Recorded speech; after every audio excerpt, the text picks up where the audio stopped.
Jean, chapitre 1. Au commencement était la parole, et la parole était avec Dieu. Et la parole était Dieu. Elle était au commencement avec Dieu. Toutes choses ont été faites par elle, et rien de ce qui a été fait n'a été fait sans elle. En elle était la vie, et la vie était la lumière des hommes.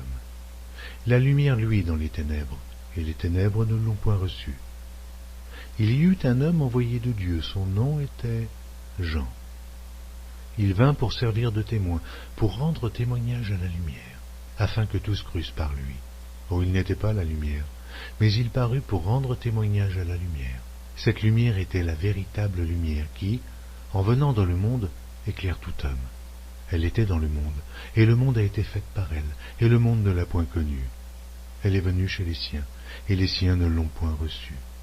Mais à tous ceux qui l'ont reçue, à ceux qui croient en son nom, elle a donné le pouvoir de devenir enfants de Dieu, lesquels sont nés non du sang, ni de la volonté de la chair, ni de la volonté de l'homme, mais de Dieu.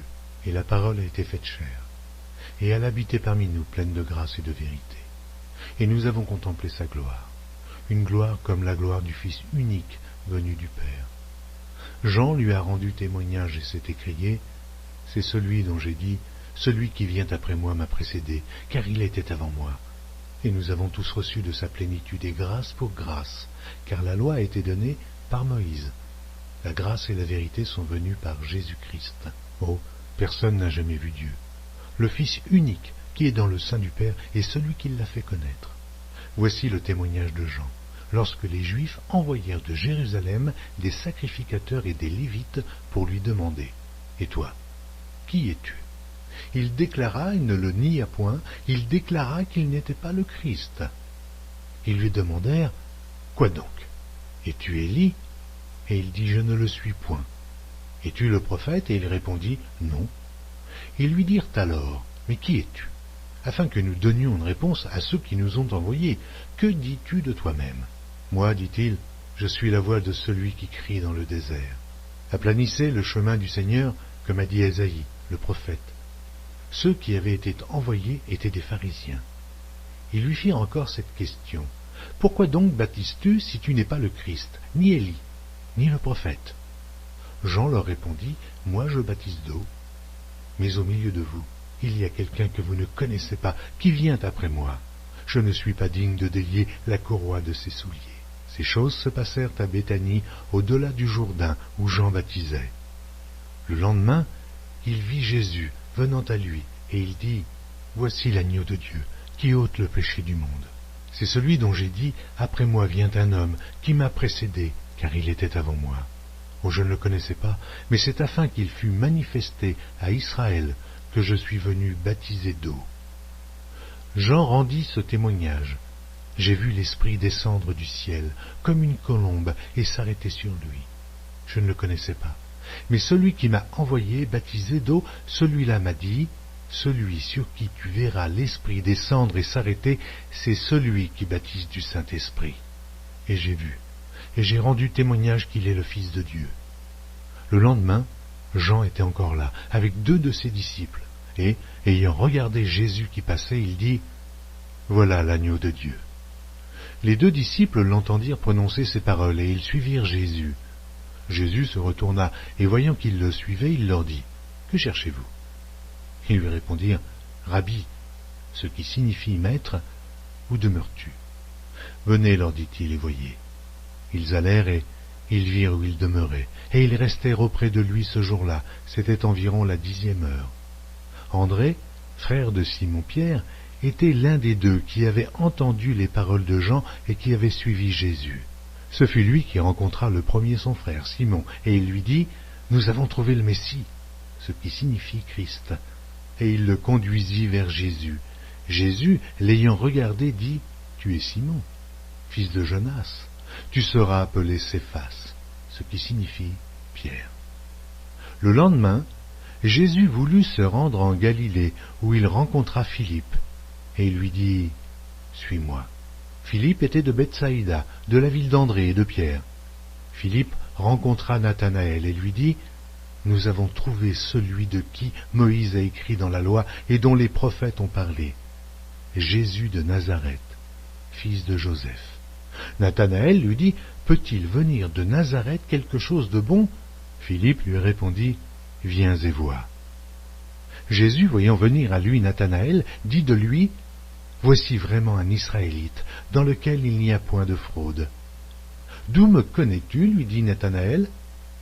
Jésus lui répondit, avant que Philippe t'appelât quand tu étais sous le figuier, je t'ai vu. Nathanaël répondit et lui dit, Rabbi, tu es le Fils de Dieu, tu es le roi d'Israël. Jésus lui répondit, parce que je t'ai dit que je t'ai vu sous le figuier, tu crois? Tu verras de plus grandes choses que celles-ci. Et lui dit, en vérité, vous verrez désormais le ciel ouvert et les anges de Dieu monter et descendre sur le Fils de l'homme. Jean, chapitre 2. 3 jours après, il y eut des noces à Cana en Galilée. La mère de Jésus était là, et Jésus fut aussi invité aux noces avec ses disciples. Le vin ayant manqué, la mère de Jésus lui dit, ils n'ont plus de vin. Jésus lui répondit, femme, qu'y a-t-il entre moi et toi? Mon heure n'est pas encore venue. Sa mère dit au serviteur, faites ce qu'il vous dira. Or, il y avait là 6 vases de pierre destinés aux purifications des Juifs et contenant chacun 2 ou 3 mesures.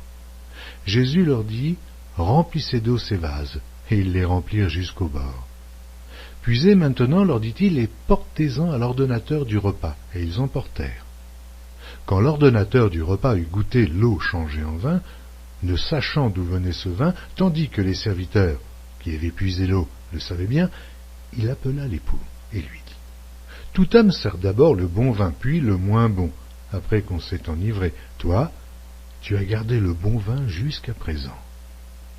Tel fut à Cana, en Galilée, le premier des miracles que fit Jésus. Il manifesta sa gloire et ses disciples crurent en lui. Après cela, il descendit à Capernaum avec sa mère, ses frères et ses disciples, et ils n'y demeurèrent que peu de jours. La Pâque des Juifs était proche, et Jésus monta à Jérusalem. Il trouva dans le temple les vendeurs de bœufs et de brebis, de pigeons et les changeurs assis. Ayant fait un fouet avec des cordes, il les chassa tous du temple, ainsi que les brebis et les bœufs, il dispersa la monnaie des changeurs et renversa les tables. Et il dit aux vendeurs de pigeons, ôtez cela d'ici, ne faites pas de la maison de mon père une maison de trafic. Ses disciples se souvinrent qu'il est écrit, le zèle de ta maison me dévore. Les Juifs, prenant la parole, lui dirent, quel miracle nous montres-tu pour agir de la sorte? Jésus leur répondit, détruisez ce temple, et en 3 jours, je le relèverai. Les Juifs dirent, il a fallu 46 ans pour bâtir ce temple, et toi, en 3 jours, tu le relèveras. Mais il parlait du temple de son corps. C'est pourquoi, lorsqu'il fut ressuscité des morts, ses disciples se souvinrent qu'il avait dit cela, et ils crurent à l'Écriture, et à la parole que Jésus avait dite. Pendant que Jésus était à Jérusalem à la fête de Pâques, plusieurs crurent en son nom, voyant les miracles qu'il faisait. Mais Jésus ne se fiait point à eux parce qu'il les connaissait tous, et parce qu'il n'avait pas besoin qu'on lui rendît témoignage d'aucun homme, car il savait lui-même ce qui était dans l'homme. Jean, chapitre 3. Mais il y eut un homme d'entre les pharisiens nommé Nicodème, un chef des Juifs, qui vint, lui, auprès de Jésus de nuit et lui dit, « Rabbi, nous savons que tu es un docteur venu de Dieu, car personne ne peut faire ces miracles que tu fais, si Dieu n'est avec lui. » Jésus lui répondit, « En vérité, je te le dis, si un homme ne naît de nouveau, il ne peut voir le royaume de Dieu. » Nicodème lui dit, « Comment un homme peut-il naître quand il est vieux? Peut-il rentrer dans le sein de sa mère et naître ?» Jésus répondit, « En vérité, je te le dis, si un homme ne naît d'eau et d'esprit, il ne peut entrer dans le royaume de Dieu. Ce qui est né de la chair est chair. Ce qui est né de l'esprit est esprit. Ne t'étonne pas que je t'ai dit, il faut que vous naissiez de nouveau. Le vent souffle où il veut, et tu en entends le bruit, mais tu ne sais d'où il vient, ni où il va. Il en est ainsi de tout homme qui est né de l'esprit. » Nicodème lui dit, « Comment cela peut-il se faire ?» Jésus lui répondit, « Tu es le docteur d'Israël et tu ne sais pas ces choses. Ah, en vérité, je te le dis, nous disons ce que nous savons et nous rendons témoignage de ce que nous avons vu, et vous ne recevez pas notre témoignage. Si vous ne croyez pas quand je vous ai parlé des choses terrestres, comment croirez-vous quand je vous parlerai des choses célestes? Personne n'est monté au ciel, sinon celui qui est descendu du ciel, le Fils de l'homme, qui est du ciel. Et comme Moïse éleva le serpent dans le désert, il faut de même que le Fils de l'homme soit élevé, afin que quiconque croit en lui ait la vie éternelle. Car Dieu a tant aimé le monde qu'il a donné son Fils unique, afin que quiconque croit en lui ne périsse point, mais qu'il ait la vie éternelle. Dieu, en effet, n'a pas envoyé son Fils dans le monde pour qu'il juge le monde, mais pour que le monde soit sauvé par lui. Celui qui croit en lui n'est point jugé, mais celui qui ne croit pas est déjà jugé, parce qu'il n'a pas cru au nom du Fils unique de Dieu. Et ce jugement, c'est que, la lumière étant venue dans le monde, les hommes ont préféré les ténèbres à la lumière, parce que leurs œuvres étaient mauvaises. Car quiconque fait le mal est la lumière, et ne vient point à la lumière, de peur que ses œuvres ne soient dévoilées. Mais celui qui agit selon la vérité vient à la lumière, afin que ses œuvres soient manifestées, parce qu'elles sont faites en Dieu. Après cela, Jésus, accompagné de ses disciples, se rendit dans la terre de Judée, et là, il demeurait avec eux, et il baptisait. Jean aussi baptisait à Hénon, près de Salim, parce qu'il y avait là beaucoup d'eau, et on y venait pour être baptisé, car Jean n'avait pas encore été mis en prison. Or, il s'éleva de la part des disciples de Jean une dispute avec un juif touchant la purification. Ils vinrent trouver Jean et lui dirent, « Rabbi, celui qui était avec toi au-delà du Jourdain, et à qui tu as rendu témoignage, voici, il baptise, et tous vont à lui. » Jean répondit, « Un homme ne peut recevoir que ce qui lui a été donné du ciel. Vous-même m'êtes témoin que j'ai dit, je ne suis pas le Christ, mais j'ai été envoyé devant lui. Celui à qui appartient l'épouse, c'est l'époux. Mais l'ami de l'époux qui se tient là et qui l'entend éprouve une grande joie à cause de la voix de l'époux. Aussi, cette joie qui est la mienne est parfaite. Il faut qu'il croisse et que je diminue. Celui qui vient d'en haut est au-dessus de tous. Celui qui est de la terre est de la terre, et il parle comme étant de la terre. Celui qui vient du ciel est au-dessus de tous. Il rend témoignage de ce qu'il a vu et entendu, et personne ne reçoit son témoignage. Celui qui a reçu son témoignage a certifié que Dieu est vrai. Car celui que Dieu a envoyé dit les paroles de Dieu, parce que Dieu ne lui donne pas l'esprit avec mesure. Le Père aime le Fils, et il a remis toutes choses entre ses mains. Celui qui croit au Fils a la vie éternelle. Celui qui ne croit pas au Fils ne verra point la vie, mais la colère de Dieu demeure sur lui. Jean, chapitre 4. Le Seigneur sut que les pharisiens avaient appris qu'il faisait et baptisait plus de disciples que Jean. Toutefois, Jésus ne baptisait pas lui-même, mais c'étaient ses disciples. Alors il quitta la Judée et retourna en Galilée. Comme il fallait qu'il passât par la Samarie, il arriva dans une ville de Samarie nommée Sichar, près du champ que Jacob avait donné à Joseph, son fils. Là se trouvait le puits de Jacob. Jésus, fatigué du voyage, était assis au bord du puits. C'était environ la 6e heure. Une femme de Samarie vint puiser de l'eau. Jésus lui dit, « Donne-moi à boire », car ses disciples étaient allés à la ville pour acheter des vivres. La femme samaritaine lui dit, « Comment toi qui es juif, me demandes-tu à boire, à moi, qui suis une femme samaritaine ?» Les Juifs, en effet, n'ont pas de relation avec les Samaritains. Jésus lui répondit, « Si tu connaissais le don de Dieu, et qui est celui qui te dit « Donne-moi à boire », tu lui aurais toi-même demandé à boire, et il t'aurait donné de l'eau vive. » Seigneur, lui dit la femme, tu n'as rien pour puiser, et le puits est profond. D'où aurais-tu donc cette eau vive? Es-tu plus grand que notre père Jacob, qui nous a donné ce puits, et qui en a bu lui-même, ainsi que ses fils et ses troupeaux? Jésus lui répondit, quiconque boit de cette eau aura encore soif. Mais celui qui boira de l'eau que je lui donnerai n'aura jamais soif. Et l'eau que je lui donnerai deviendra en lui une source d'eau qui jaillira jusque dans la vie éternelle. » La femme lui dit, « Seigneur, donne-moi cette eau, afin que je n'aie plus soif, et que je ne vienne plus puiser ici. » « Va, lui dit Jésus, appelle ton mari, et viens ici. » La femme lui répondit, « Je n'ai point de mari. » Jésus lui dit, « Tu as eu raison de dire, je n'ai point de mari, car tu as eu 5 maris, et celui que tu as maintenant n'est pas ton mari. En cela, tu as dit vrai. » « Seigneur, lui dit la femme, je vois que tu es prophète. Nos pères ont adoré sur cette montagne, et vous dites que le lieu où il faut adorer est à Jérusalem. Femme, lui dit Jésus, crois-moi, l'heure vient où ce ne sera ni sur cette montagne, ni à Jérusalem, que vous adorerez le Père. Vous adorez ce que vous ne connaissez pas. Nous adorons ce que nous connaissons, car le salut vient des Juifs. Mais l'heure vient, et elle est déjà venue, où les vrais adorateurs adoreront le Père en esprit et en vérité, car ce sont là les adorateurs que le Père demande. Dieu est esprit, et il faut que ceux qui l'adorent en esprit et en vérité.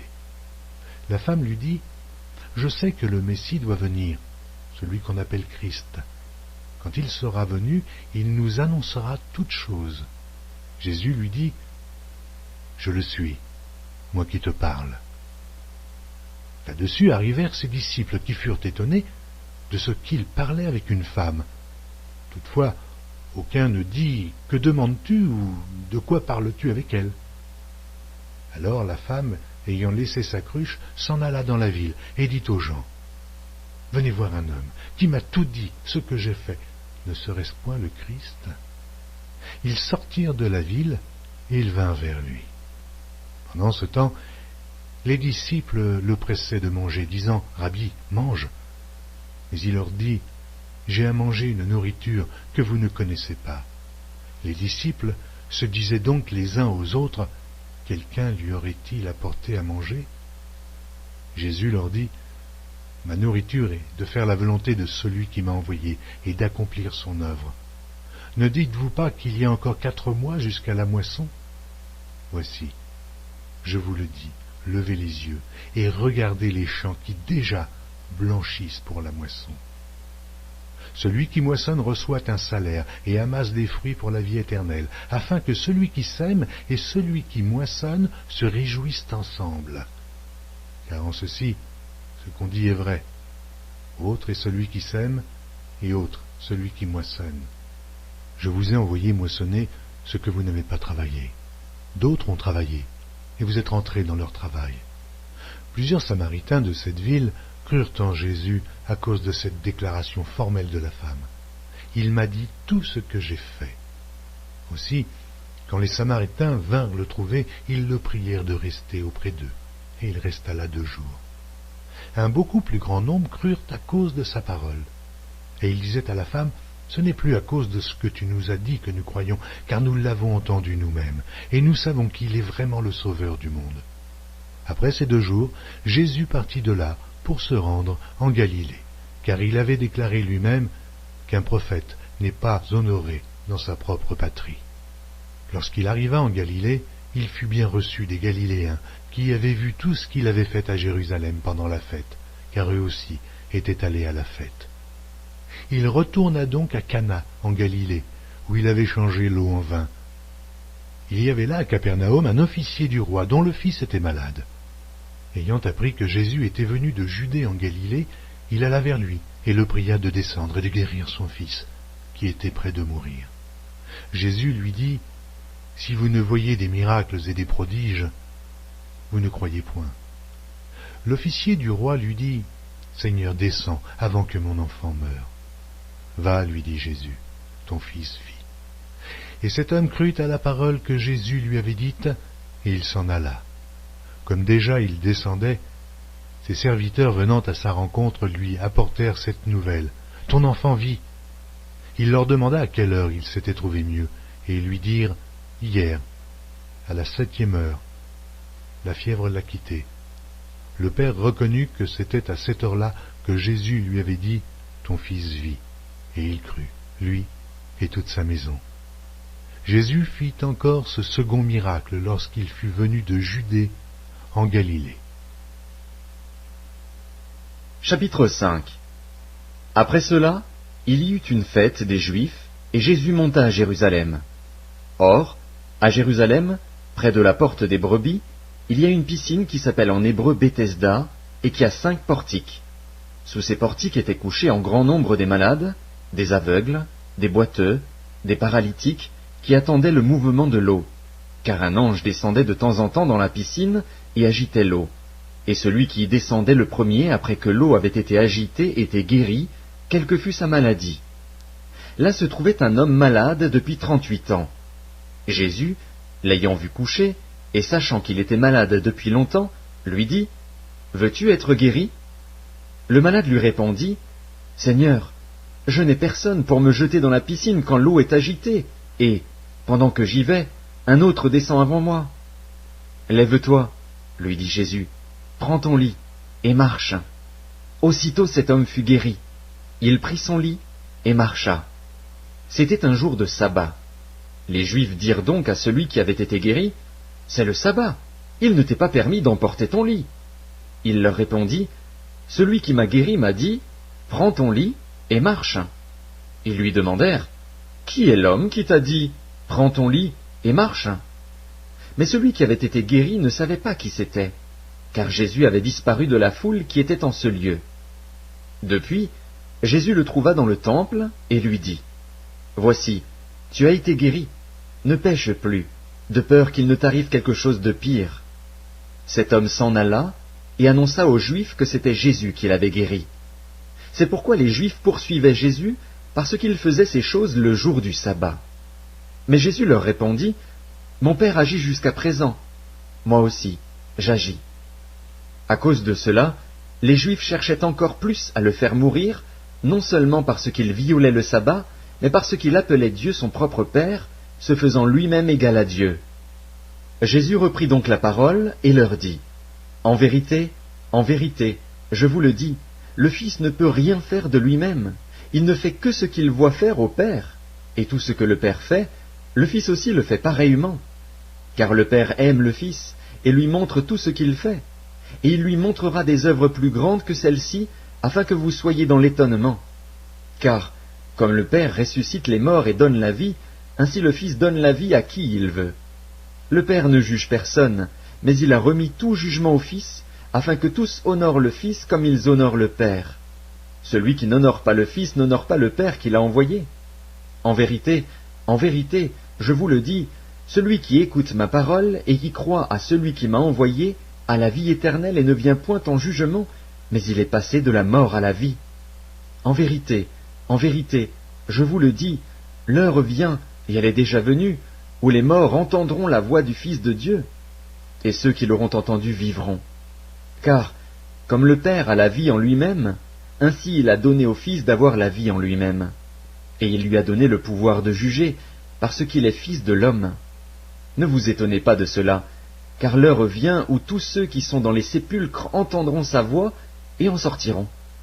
Ceux qui auront fait le bien ressusciteront pour la vie, mais ceux qui auront fait le mal ressusciteront pour le jugement. Je ne puis rien faire de moi-même. Selon que j'entends, je juge, et mon jugement est juste, parce que je ne cherche pas ma volonté, mais la volonté de celui qui m'a envoyé. Si c'est moi qui rends témoignage de moi-même, mon témoignage n'est pas vrai. Il y en a un autre qui rend témoignage de moi, et je sais que le témoignage qu'il rend de moi est vrai. Vous avez envoyé vers Jean, et il a rendu témoignage à la vérité. Pour moi, ce n'est pas d'un homme que je reçois le témoignage, mais je dis ceci, afin que vous soyez sauvés. Jean était la lampe qui brûle et qui luit, et vous avez voulu vous réjouir 1 heure à sa lumière. Moi, j'ai un témoignage plus grand que celui de Jean, car les œuvres que le Père m'a donné d'accomplir, ces œuvres mêmes que je fais, témoignent de moi que c'est le Père qui m'a envoyé. Et le Père qui m'a envoyé a rendu lui-même témoignage de moi. Vous n'avez jamais entendu sa voix, vous n'avez point vu sa face, et sa parole ne demeure point en vous, parce que vous ne croyez pas à celui qui l'a envoyé. Vous sondez les Écritures, parce que vous pensez avoir en elles la vie éternelle. Ce sont elles qui rendent témoignage de moi. Et vous ne voulez pas venir à moi pour avoir la vie. Je ne tire pas ma gloire des hommes. mais je sais que vous n'avez point en vous l'amour de Dieu. Je suis venu au nom de mon Père, et vous ne me recevez pas. Si un autre vient en son propre nom, vous le recevrez. Comment pouvez-vous croire, vous qui tirez votre gloire les uns des autres, et qui ne cherchez point la gloire qui vient de Dieu seul?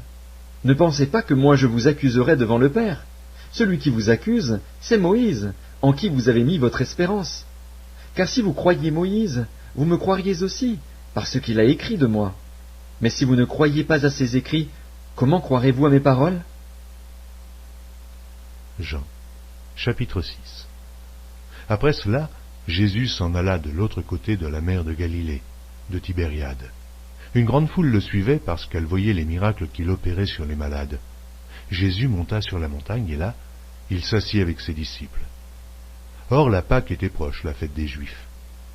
Ayant levé les yeux et voyant qu'une grande foule venait à lui, Jésus dit à Philippe, « Où achèterons-nous des pains pour que ces gens aient à manger ?» Il disait cela pour l'éprouver, car il savait ce qu'il allait faire.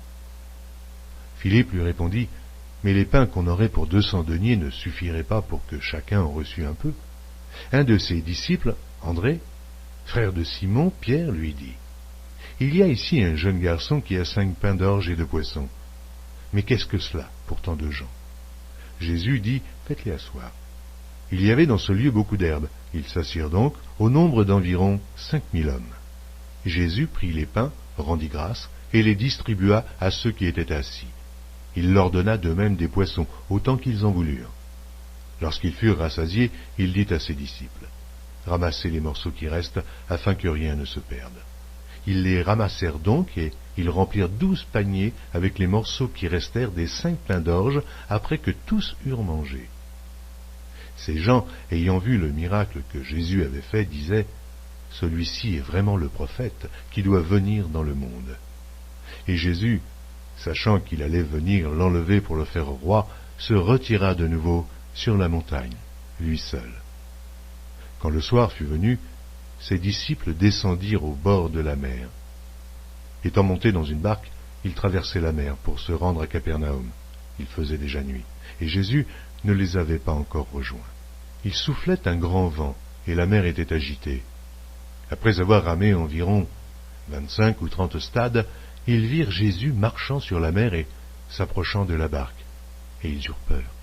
Mais Jésus leur dit, « C'est moi, n'ayez pas peur. » Ils voulaient donc le prendre dans la barque, et aussitôt la barque aborda au lieu où ils allaient. La foule qui était restée de l'autre côté de la mer avait remarqué qu'il ne se trouvait là qu'une seule barque, et que Jésus n'était pas monté dans cette barque avec ses disciples, mais qu'il était parti seul.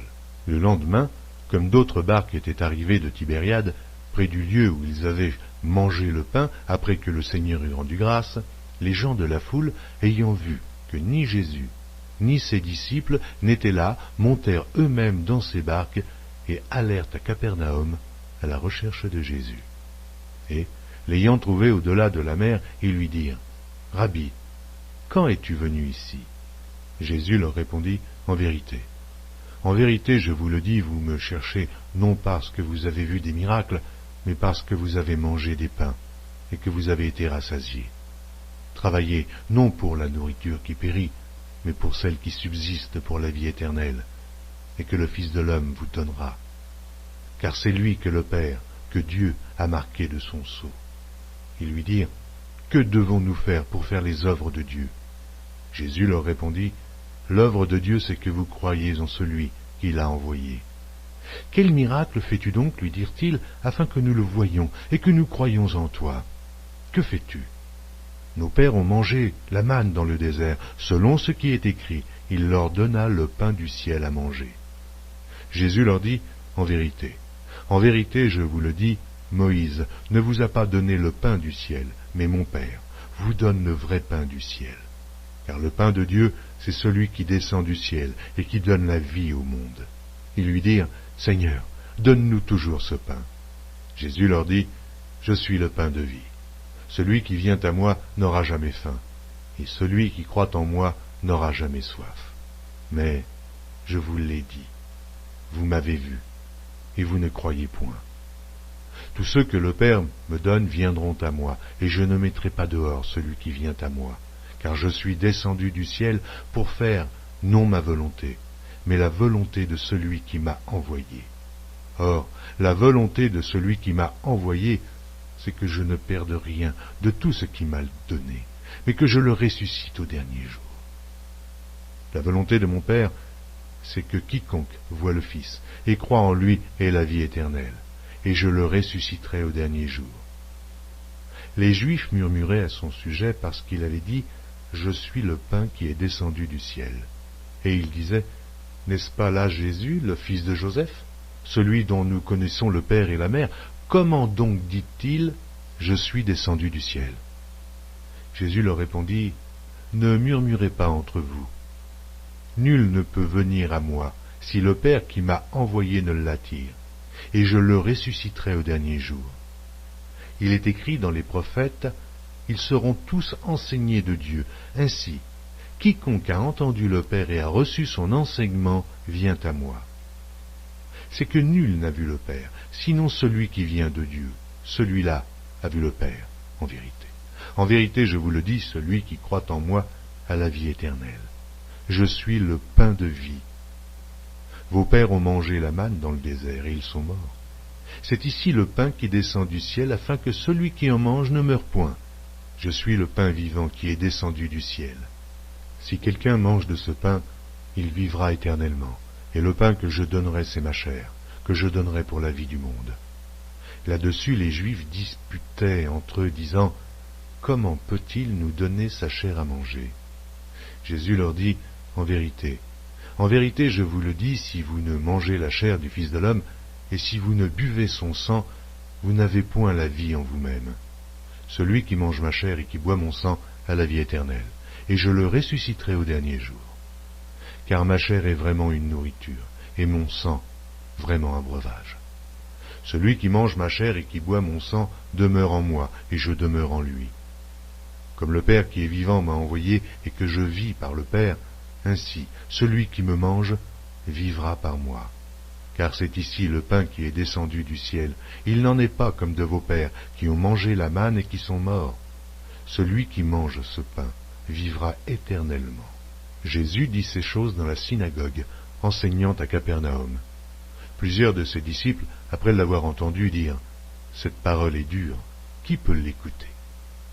Jésus, sachant en lui-même que ses disciples murmuraient à ce sujet, leur dit « Cela vous scandalise-t-il? Et si vous voyez le Fils de l'homme monter où il était auparavant? C'est l'Esprit qui vivifie, la chair ne sert de rien. Les paroles que je vous ai dites sont esprit et vie. Mais il en est parmi vous quelques-uns qui ne croient point. » Car Jésus savait dès le commencement qui étaient ceux qui ne croiraient point, et qui était celui qui le livrerait.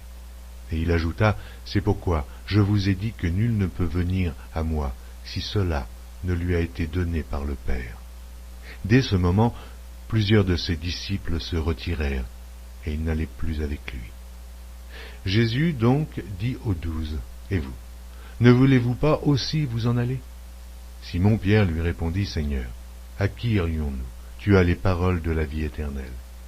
Et nous avons cru, et nous avons connu que tu es le Christ, le Saint de Dieu. » Jésus leur répondit, « N'est-ce pas moi qui vous ai choisi, vous, les 12? Et l'un de vous est un démon. » Il parlait de Judas Iscario, fils de Simon, car c'était lui qui devait le livrer, lui, l'un des 12. Jean, chapitre 7. Après cela, Jésus parcourait la Galilée, car il ne voulait pas séjourner en Judée, parce que les Juifs cherchaient à le faire mourir. Or, la fête des Juifs, la fête des tabernacles, était proche. Et ses frères lui dirent, « Pars d'ici, et va en Judée afin que tes disciples voient aussi les œuvres que tu fais. Personne n'agit en secret lorsqu'il désire paraître. Si tu fais ces choses, montre-toi toi-même au monde. » Car ses frères non plus ne croyaient pas en lui. Jésus leur dit, « Mon temps n'est pas encore venu, mais votre temps est toujours prêt. Le monde ne peut vous haïr. Moi, il me hait, parce que je rends de lui le témoignage que ses œuvres sont mauvaises. Montez-vous à cette fête.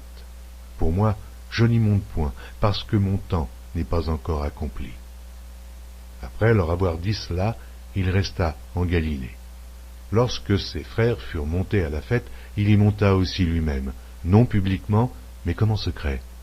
Les Juifs le cherchaient pendant la fête et disaient « Mais où est-il » Il y avait dans la foule grande rumeur à son sujet. Les uns disaient « C'est un homme de bien », d'autres disaient « Non, il égare la multitude ». Personne toutefois ne parlait librement de lui par crainte des Juifs. Vers le milieu de la fête, Jésus monta au temple et il enseignait. Les Juifs s'étonnaient, disant « Comment connaît-il les Écritures, lui qui n'a point étudié ?»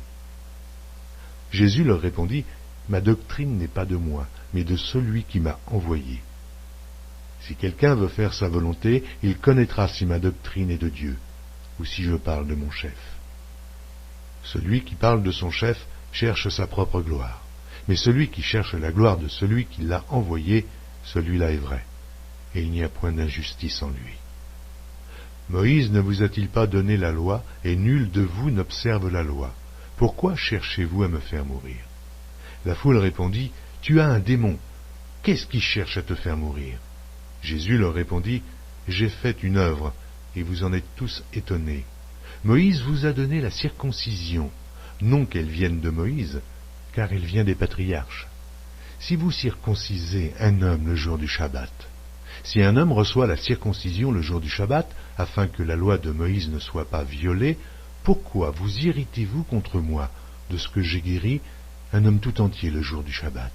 Ne jugez pas selon l'apparence, mais jugez selon la justice. » Quelques habitants de Jérusalem disaient, « N'est-ce pas là celui qu'il cherche à faire mourir? Et voici, il parle librement, et ils ne lui disent rien.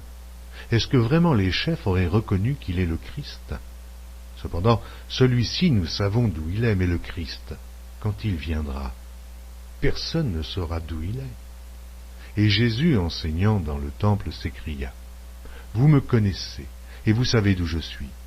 Je ne suis pas venu de moi-même, mais celui qui m'a envoyé est vrai, et vous ne le connaissez pas. Moi, je le connais, car je viens de lui, et c'est lui qui m'a envoyé. » Il cherchait donc à se saisir de lui, et personne ne mit la main sur lui, parce que son heure n'était pas encore venue.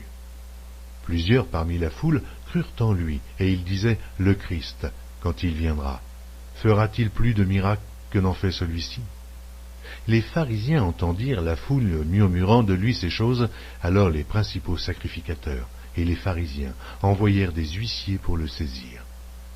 Jésus dit, « Je suis encore avec vous pour un peu de temps, puis je m'en vais vers celui qui m'a envoyé.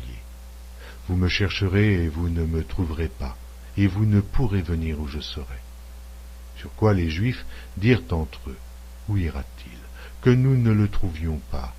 Ira-t-il parmi ceux qui sont dispersés chez les Grecs, et enseignera-t-il les Grecs? » Que signifie cette parole qu'il a dite? « Vous me chercherez et vous ne me trouverez pas, et vous ne pouvez venir où je serai. » Le dernier jour, le grand jour de la fête, Jésus, se tenant debout, s'écria, « Si quelqu'un a soif, qu'il vienne à moi, et qu'il boive. Celui qui croit en moi, des fleuves d'eau vive couleront de son sein, comme dit l'Écriture. » Il dit cela de l'Esprit qui devait recevoir ceux qui croiraient en lui, car l'Esprit n'était pas encore parce que Jésus n'avait pas encore été glorifié. Des gens de la foule, ayant entendu ces paroles, disaient « Celui-ci est vraiment le prophète. » D'autres disaient « C'est le Christ. » Et d'autres disaient « Est-ce bien de la Galilée que doit venir le Christ? » L'Écriture ne dit-elle pas que c'est de la postérité de David et du village de Bethléem, où était David, que le Christ doit venir? Il y eut donc à cause de lui division parmi la foule. Quelques-uns d'entre eux voulaient le saisir, mais personne ne mit la main sur lui. Aussi, les huissiers retournèrent vers les principaux sacrificateurs et les pharisiens, et ceux-ci leur dirent, « Pourquoi ne l'avez-vous pas amené ?» Les huissiers répondirent, « Jamais homme n'a parlé comme cet homme. » Les pharisiens leur répliquèrent, « Est-ce que vous aussi, vous avez été séduits? Y a-t-il quelqu'un des chefs ou des pharisiens qui ait cru en lui? » Mais cette foule, qui ne connaît pas la loi, ce sont des maudits. Nicodème, qui était venu de nuit vers Jésus, et qui était l'un d'entre eux, leur dit, « Notre loi condamne-t-elle un homme avant qu'on l'entende et qu'on sache ce qu'il a fait? » Ils lui répondirent, es-tu aussi galiléen? Examine, et tu verras que de la Galilée, il ne sort point de prophète. Et chacun s'en retourna dans sa maison.